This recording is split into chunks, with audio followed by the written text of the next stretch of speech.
High hello welcome to my new blog. Shri Swami Samarth and Ramkrishna Hari. आज आपण बनवणार आहोत कॅप्सिकम चीज टोस्ट किंवा चीज चिली टोस्ट, तुम्हाला जे हवं ते म्हणू शकता. तर इथं मी घेतलेले आहेत red capsicum, yellow capsicum, 2 tomato, cheese आणि ब्रेड.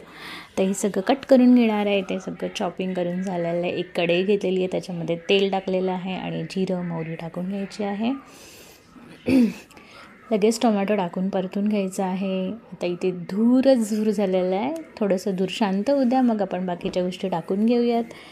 आणि इथे थोडंसं आलटून पालटून घेतलं की मध्ये थोडंसं गॅप करून तेल टाकून घ्यायचं आहे, कारण आपल्याला हळद आणि तिखट टाकायचं आहे. आधीच जर टाकलं असतं मी तेलामध्ये तर त्याचाही धूर झाला असता, म्हणून ते करायचं नाही आहे. थोडंसं हे बाकीचं चॉपिंग टाकल्यानंतर थोडंसं मध्ये स्पेस करून तुम्ही तेलामध्ये तिखट मीठ टाकून घ्यायचं आहे.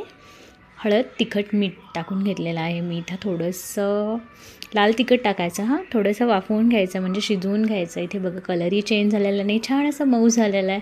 आपण हे साईडला काढून आणि तवा ठेवून घेऊयात.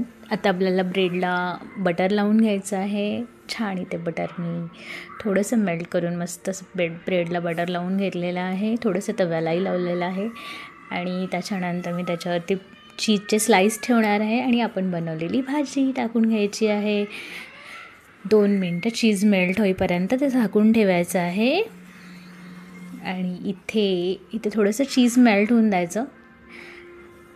छान असे चीज टोस्ट तयार आहे. तुम्ही बघता ते कसे छान चीज चिकटलेलं आहे आणि मेल्ट झालेलं आहे. बघा जितकंच दिसायला यम्मी आहे ना, तितकंच खायलासुद्धा ते यम्मी आहे. आणि वरतून ही मिरी पूड टाकले. तुम्हाला हवं असेल तर तुम्ही चिली फ्लेक्स टाकू शकता, ऑरिगॅनो टाकू शकता, मिक्सअप टाकू शकता, जे हवं ते तुम्हाला टाकू शकता. पण नुसत्या मिरी पूडनी पण खूप छान लागतं. आणि हे असे यम्मी चीज टोस्ट तयार आहेत.